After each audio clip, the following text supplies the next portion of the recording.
All right, everyone. Hello. I'm Milton McClelland, I'm Victoria Johansson. and we are going to be talking about the emotional model today. Yes. So, the emotional model is akin to the behavior chain analysis that we learned in the Orientation 2 video. It's the the model that breaks down what happens to us when emotions hit us, and it's different because the behavior chain analysis includes everything. Mm-hmm. And so this is strictly focused on what happens when we start having an emotion, and whether it's the emotion that sets off the chain, or whether it's something else outside of the chain that sets it off. Okay. And so we're going to be going through handouts 5 and 6 in your emotional regulation handouts and worksheets. And in there's the worksheets as well, worksheet 4A, and then handout 6 is an emotional dictionary that is 10 pages of like an emotional thesaurus that is so awesome, because what it does is it really gives you power to describe what's going on. And I think that's where the power of this model really lies, is it really gives you power to kind of describe what's going on. Yeah, I definitely agree, because I say all the time, just saying that you're angry is never enough. It doesn't do enough. It doesn't tell anyone anything much, does it? Exactly. And so being able to look at the dictionary and actually pinpointing what type of anger you're actually feeling. Well, and even more so, how that anger affects you and how the different types of anger affect your body. And then you may feel something and you think it's anger, but then you start paying attention to it and realize it's actually not. Exactly. So that's, that description is really awesome. So we're going to jump right into it. Victoria, why don't you cover the vulnerability factors? I'm going to pull up the screen sharing. So this is what we have done for the model. So give me just a second, people. Okay, so that's what it looks like in the handout, and I can't get it to turn the right way. And so we made this. Yes. Awesome. This cool graphic. So the vulnerability factor is obviously that very first box. It's going to be the gray box. And the reason that we color coordinated everything is that way it's easier for you to be able to go through the model and figure out which section or step that you're actually in. Instead of trying to remember which one I'm in, if I can assign it to a color, we found that as people were walking through the model, or even when they didn't have the model with them, they could remember the colors and what's associated with it. So yeah, exactly. So the vulnerability factor is, we describe it as the experiences that you've had in the past that actually affect how you're able to interpret what's going on in your present. So things just ranging from past traumas. I even say things just like not eating or not sleeping properly can actually be a vulnerability factor. Yeah, and that's the difference between long-term and short-term, right? So the long-term would be like the traumas.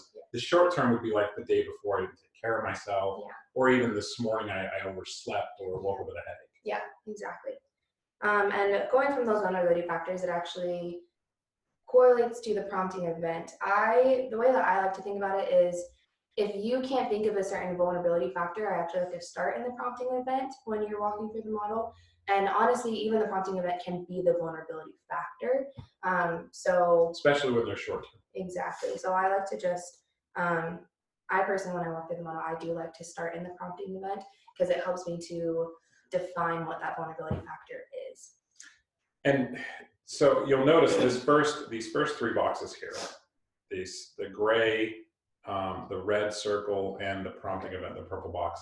These first 3 really they all can kind of be the prompting event that starts this. And there's not a right way or a wrong way to go through them. You could start at the pre-existing vulnerability factors and head down to the prompting event. You can start at interpretation, and that can remind you of vulnerability factors, and then that changes how you go into the orange box. Or you can start at the prompting event like it shows, go to the interpretations, realize that there's a vulnerability factor that affects that, and then the interpretation takes you to the biological changes. Yeah. I think that's why the model is just so important, because it, like, just feeling emotions is so, there's so much. And so being able to walk through this model allows you to slow it down and actually figure out what's going on, where you're at, what exactly it is that you are experiencing or interpreting, or what the prompting event it actually was, and stuff like that. So after we get to So whichever way we go through, so whether it starts at the prompting event and that makes me realize the vulnerability factor, or I'm aware of my vulnerability factors, that takes me to a prompting event, and then that prompting event leads to interpretation. And this is a box that's really interesting. Box, it's the circle. It's the only circle on the whole thing. The interpretation section is the part where we start applying our life filters to everything that happens to us. This is where reality probably gets distorted the most. It's not that we're not seeing reality, but because our life shapes the way we see things, Exactly. it changes the way we interpret things. Exactly. And so this interpretation oval, as we say, not box, I actually believe that it can follow us throughout the model, and it can actually happen to us here and here and here. It happens everywhere, and it kind of floats. Exactly. Because every time something happens, it causes us to reinterpret what goes on at times. Sometimes we can put our filters off to the side and it goes through. Yeah. And the funky thing about this model is it can happen in a nanosecond, and it can happen over years. I can be running through the same cycle for a very long period of time, or I can get through it just like that. Yeah. And so there's a lot of flexibility in how this model works. So what happens is you have that prompting event. It might be triggered by some vulnerability factors, and then that leads you to an interpretation. And that interpretation then changes the way your body responds. So let's talk about the orange box. This is probably the most powerful box in the entire model. To me, this is the part when we can actually master this part, we can really understand what our emotions are telling us. We can really understand what they're trying to do for us. Because emotions are just our information. They're just the way that your body is taking in the information and then asking you to respond a certain way. Yeah. And that happens mostly here. And that's what's cool about this. So let's talk about what this is. So you've got the experience box, which is what we've got labeled here, and the blue box is the expression. So this is what basically you see and feel inside you. There's a little bit of outside stuff, but this is what the outside world sees. Yeah. So this is mostly for you, and this is mostly what you give to the outside world. That's the difference between these two boxes. The biological changes, these are the automatic changes that happen when we start going through because of these three things. So let's just give an example. Let's say my alarm wakes up. Alarm wakes me up. And let's say I slept, that's T, poor. Okay, so that's a short-term vulnerability factor. The alarm goes off. My interpretation is, man, that then changes what my body starts doing. So if I'm in a negative state, my body's going to maybe like lay deeper into my bed. It's going to maybe grab the pillow and throw it over my face. I'm going to tighten up in my muscles. I'm going to, maybe my heart starts beating faster because I really don't want to face the day. There could be a lot of things that are going on, but they're automatic. They're not things that we really think about consciously. It's our body's subconscious response to what's going on. So it's taking the stimuli and then filtering it through all the systems in our body that we need to use to then go to the next side. So if it was a good thing, if it was, I wasn't upset about, so let's say the alarm goes off, I don't have any vulnerability factors because I slept well. My interpretation is, oh, I spelled it wrong. Yay! And then what happens is my body may, like, my muscles may tighten up because they want to spring into action. They may start pushing blood into those different areas so that I'm like ready to go. And I may be getting more oxygen to my brain so that I'm breathing deeper and taking in more of the things, that I'm looking around my room and seeing the wonderful day that's ahead of me, and I may stop at the window and just start staring out of it because I'm so excited about the day. Yeah. Muscles tensing can be very different things because one was a positive and one was a negative.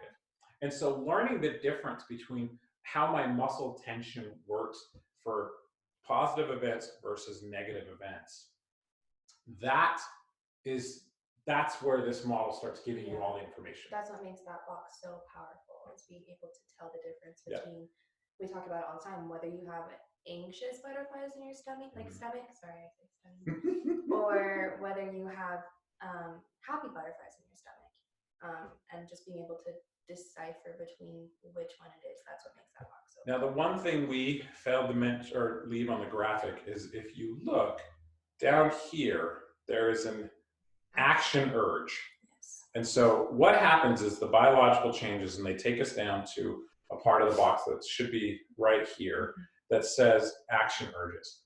And action urges are the thing that your body automatically wants to do. Yes. So if I'm in an argument with my brother and I'm 12, I may have an action urge to punch. Oh, hold on, let me get back to my punch him in the face. Yes. Because 12-year-olds don't always like their brothers. Yeah. Now, this is where the part of the model that we have added in that is not part of DBT, you won't find it in any of their books, is this golden line of decision.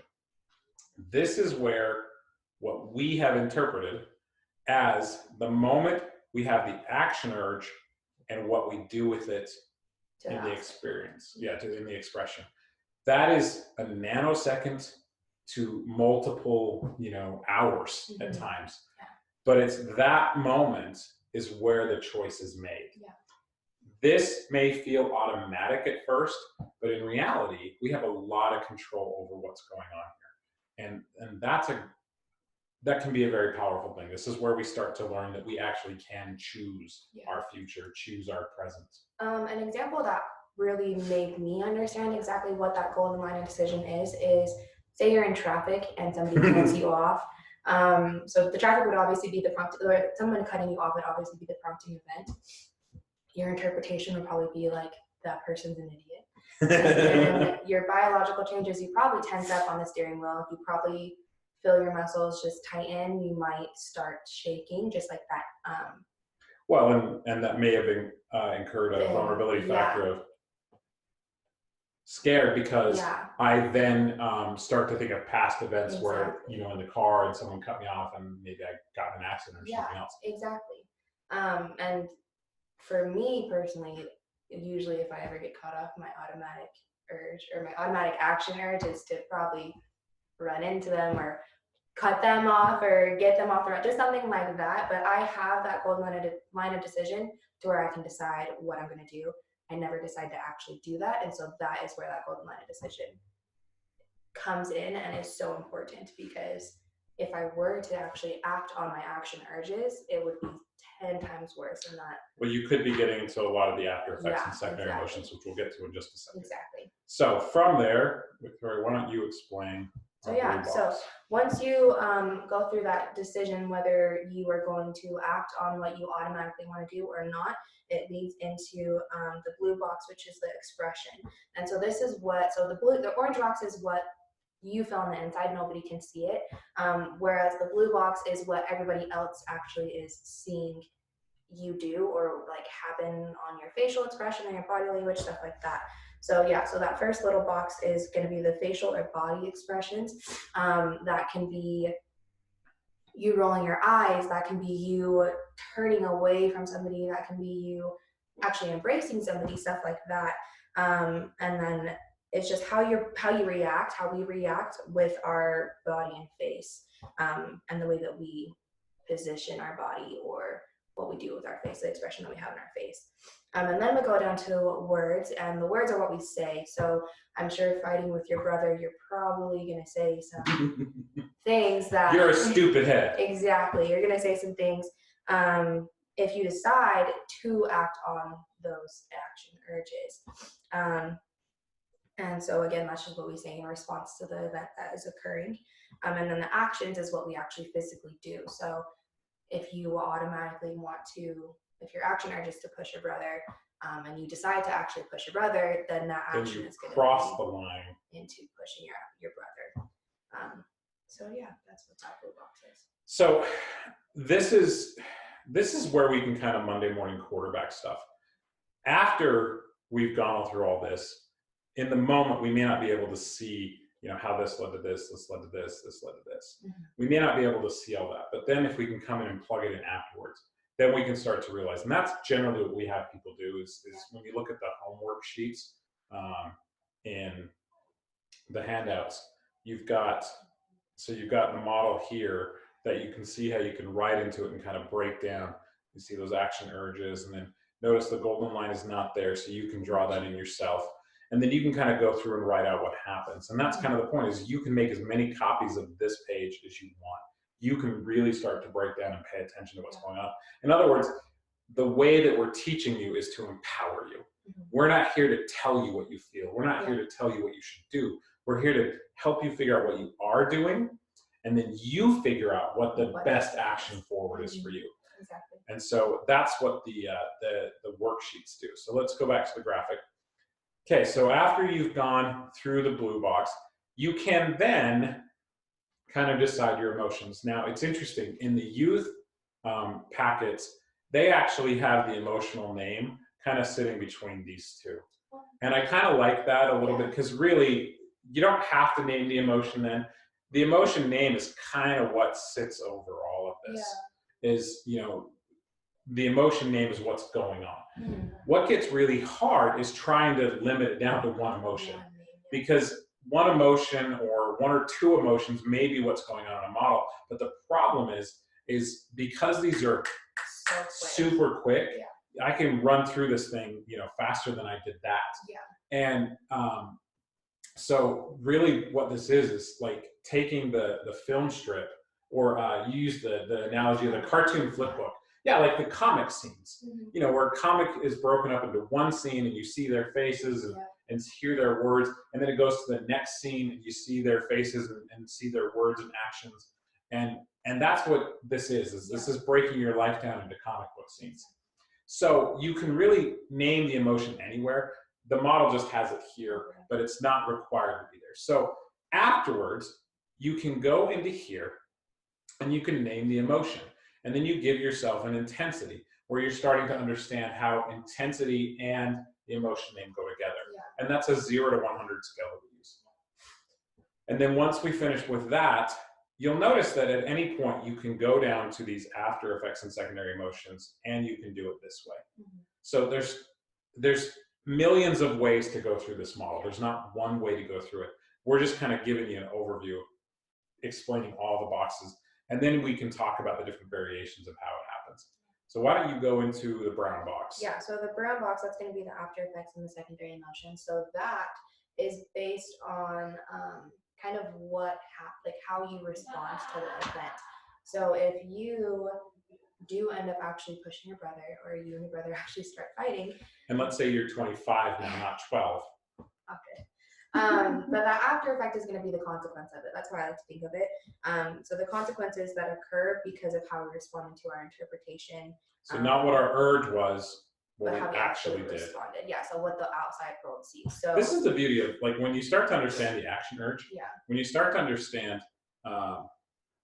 this part of the box right here, that you start to understand that just because your body tells you to do something, you don't have to. And the more you tell your body who's in charge, those action urges will start to shift. Yeah, exactly. I was just going to say something I wanted to say. But I cut you off. I'm sorry. No, you're okay. I was going to say something in response to you, but I forgot. But so the after effects are the consequences on what the outside world saw. So if I were to run into the dirtbag that cut me off, the after effect would be, the consequence would be a wreck, and someone could be dead, someone could have died, someone could be extremely injured. And so that is in consequence to what I actually did based on the blue box, which is that what the outside world sees. And that can lead into the secondary emotion.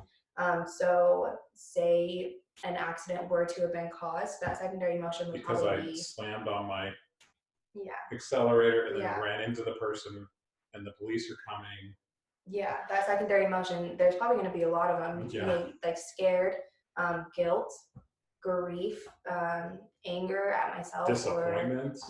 Like that secondary emotion. I like that it says emotions and not just emotion, because I'm sure after the consequence of what we did, you're gonna feel a lot of them. I had an action urge. The prompting event was I haven't seen my family in years, and my interpretation is, oh wow, how I've missed them.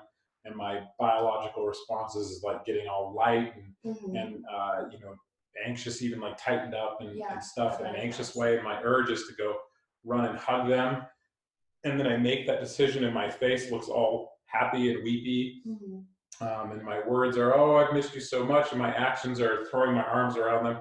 The after effects is that we all feel more connected, and the secondary emotions, lead to deeper connections and deeper desire to spend time and hope for, the day to go well. And even almost like relief, like actually seeing them in action. Yeah, all of that stuff.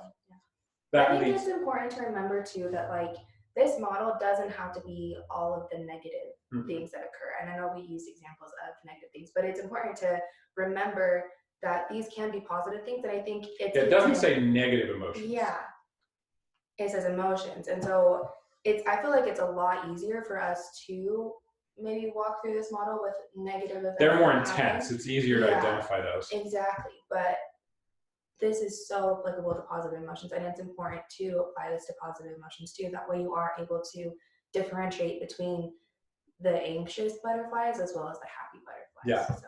And then what happens is that leads to another prompting event, and then we go through this whole thing over again. And we can just cycle through this all day.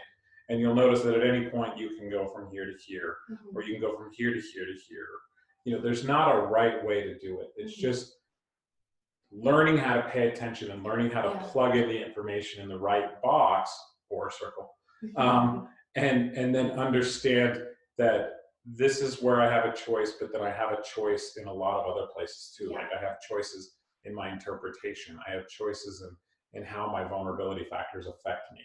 And so there's lots of places to get choice, but once I do something, the moment I act, I'm now taking the consequences out of my hands, giving it to the universe, and then that's what happens. So really powerful model. So we're going to give you a couple other ways to look at this.